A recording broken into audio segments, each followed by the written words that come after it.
I want to welcome you back to our daily devotions. And during our conference, we had the opportunity to hear Dr. Walt Larimore talk about developing a healthy lifestyle and renewing a man's health.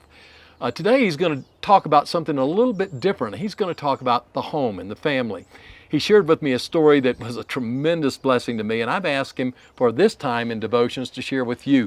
Walt, you told me a story earlier today that just blessed my heart about the fifth generation. Tell us that story. Well, Sammy, one of the things that I've learned in this spiritual walk is the importance of a spiritual heritage, of both having one and building one. But I became a Christian in college, and I wasn't aware that there was a spiritual heritage in our family, and I mourned that. After my dad passed away, I was going through his office, and I found two books that were written by a preacher who was an itinerant Methodist preacher in Missouri, maybe one of the first ones back in the early 1800s. And it was books of his sermons. Well, one of his sermons was about the iniquity of the fathers falling to the next generations, all the way to the fourth generation. He talked about how the wrongs of a family can be spread. But then in his next sermon, he talked about the fifth generation. He talked about building a heritage that will spread to the fifth generation, and even more importantly, about praying for that fifth generation.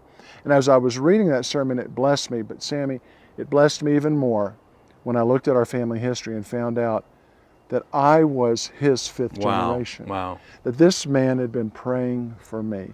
And my two take-homes from that were this. Number one, even for the men listening who don't know they have a spiritual history, there are likely people who've been praying for them.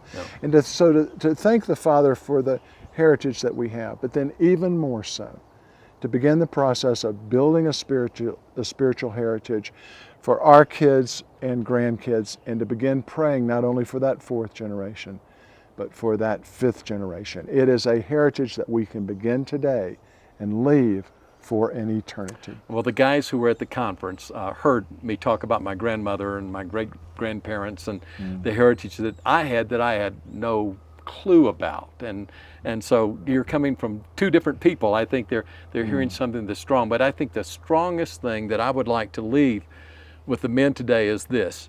You today are building a heritage for your children, your grandchildren, all the way to the fourth, and yes, as Walt said, to the fifth generation. Isn't that exciting?